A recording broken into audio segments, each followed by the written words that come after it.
annals of our nation's history. We're fortunate today to have a visit by Vice President J.D. Vance. And I want to tell you a few things about that. First, in the last year, we've had an unmatched alliance and a partnership with the United States. That is changing the Middle East, and it's also changing the world. It creates opportunities not only for security, but for the expansion of peace, which we're working on very, very diligently. And it's just unmatched. I've been here a few years. I've been through several administrations. I welcome the partnership and the assistance we've had. But there's never been anything like that. And President Trump said that. So the partnership has never happened before. Well, that includes a close circle, both on our side and on the American side. And President Trump knows who he picks for that circle. One of the members, to put it mildly, is the Vice President. We've had the opportunity to make decisions jointly in a very tight-knit and trusting partnership. And I was impressed. I was impressed with your clarity, with your incisiveness, with your solidarity for our common cause, and just a genuine friendship that I saw both in our conference meetings and also in our private meetings. And it's in that spirit that I very much welcome you to Jerusalem in these days of destiny. We're changing the face of the Middle East. And I have to say, I was going to say, bring your family next year in Jerusalem, but welcome this year in Jerusalem, our great friend, J.D. Vance. Thank you. Thank you, Mr. Prime Minister, and thanks to your entire team for your hospitality and for having us. As the Prime Minister said, these are days of destiny, and we're very excited to sit down and work together on the Gaza peace plan. We have a very, very tough task ahead of us, which is to disarm Hamas, but rebuild Gaza to make life better for the people in Gaza, but also to ensure that Hamas is no longer a threat to our friends in Israel. That's not easy.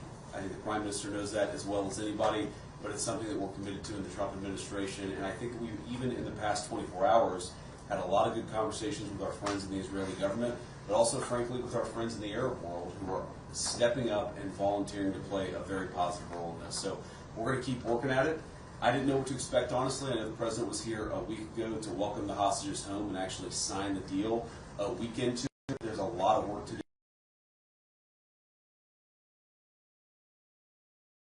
It's becoming some kind of vassal state or protectorate of the United States, not only advising it what to do, but also commanding what to do. Why do you both comment on that? And also another comment on, will you allow Prime Minister Turkish security personnel to get inside Gaza? Well, I want to put it very clearly. 1 week they say that Israel controls the United States. A week later they say the United States controls Israel. This is hogwash. We have a partnership, an alliance of partners who share common values, common goals. We can have discussions, we can have disagreements here and there, but on the whole, I have to say that in the past year we've had agreement, not only on goals, but how to reach them, and I think we're pursuing them successfully. We've been able to do two things: put the knife at Hamas's throat. That was the military effort guided by Israel. And the other effort was to isolate Hamas in the Arab and Muslim world, which I think the President did brilliantly with his team. So those two things produced the hostages. Nobody believed we'd get them out. It was done by a cooperative effort on the Turks, on the question of the Turks. I think, let me quote the Vice President from yesterday. He said that I have very strong opinions on that. And he also said, we have to do it with, Israel will be obviously decide together on who does that. So I have very strong opinions about that. You want to guess what they are? Yeah, you know them. Okay. I want to, guys, for a second. I want to address that. So, look, we don't want in Israel. We don't want a vassal state, and that's not what Israel is. We don't want a client state, and that's not what Israel is. We want a partnership. We want an ally here. And the president believes very strongly that if Israel takes Israel, honestly, with our Gulf Arab allies, can play a very positive leadership role in this region, to where, frankly, the United States can care less about the Middle East because our allies in the region are stepping up and taking control and taking ownership of their area of the world. Now, that doesn't mean we don't have interests here. That doesn't mean we don't care about what happens here.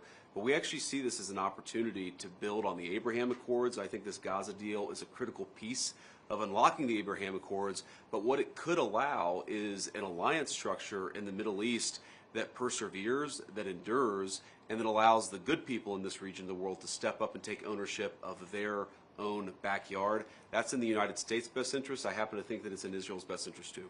Excuse me, we're not taking any more questions from the foreign press. One more and that's it, just to be fresh. Please. President Vance, you say that the ceasefire isn't on the verge of collapse, but why is it that the president sent Jared Kushner, Steve Witkoff, now yourself, and then Secretary of State Marco Rubio to Israel this week, if that's not the case? And if I could, you said that there were joint agreements between the two of you today. Could you please explain what those were? Well, to answer your question, look, this thing takes monitoring and it's going to take a lot of work. I was in the CMCC, which we opened up yesterday. A lot of our Israeli friends working together with a lot of Americans to actually mediate this entire ceasefire process, to get some of the critical infrastructure off the ground, from the international security force to some of the reconstruction in Gaza. It's not easy. I never said it was easy. But what I am is optimistic that the ceasefire is going to hold and that we can actually build a better future in the entire Middle East. But that requires some work. So it's not about monitoring in the sense of, you monitor a toddler. It's about monitoring in the sense that there's a lot of work, a lot of good people who are doing that work, and it's important for the principals in the administration to keep on ensuring that our people are doing what we need them to do. Mr. Vice President, how do you No, we're not taking ensure- any more questions. Prime Minister, do you want to answer, please? Comment on the foreign countries not willing to send troops to Gaza, afraid of Hamas? Please let the Prime Minister answer the question. The first thing I'd say is, relative to the previous question, is that when it comes to Israel's security, we do what we have to do. That's always the case. That's not a question. But America has an interest in a strong Israel, as you just heard from the Vice President. And Israel has an interest in a strong America. America has other interests in this region. Where we can be flexible to accommodate that, that's good, because a strong America is in our interest. And equally, as you just heard the Vice President say again, a strong Israel serves America's interests in stabilizing this very unstable region. And you can't stabilize it without a strong Israel. So we make the decisions for the security of Israel, but we make common decisions for the region, which I think can service both. And that's what we discussed today. We discussed this idea of the day after. Remember, everybody said you don't have a day after, you don't have a day after. We're just creating an unbelievable day after with a completely new vision of how to have the civil government, how to have the security there, who could provide that security there, again, with Israel taking care of overall security always. And we discussed that, and I think we have some very, very good ideas how to proceed. It's not going to be easy, but I think it's possible. Yeah, I mean, we're really creating a peace plan and an infrastructure here where nothing existed even a week and a day ago. That's going to require a lot of work. It requires a lot of ingenuity. But again, I just, having seen what's already been built in just the past 7 days, I think that we're on an incredible pathway here to do something that has never been done. And I think you've heard Steve Witkoff say this, you've heard the President, I believe, say this, that if we do this the right way, it could create a model, I think, that could lead to other peace agreements all over the world, because it shows what's possible when you're willing to think outside the box and actually put some elbow grease to get it done. Okay, thank you very much. Thank you. We're done. Thank you very much. Thank you. Thank you very much. Thank you, guys. Thank you. Thank you. Thank you, President. How do you ensure that Hamas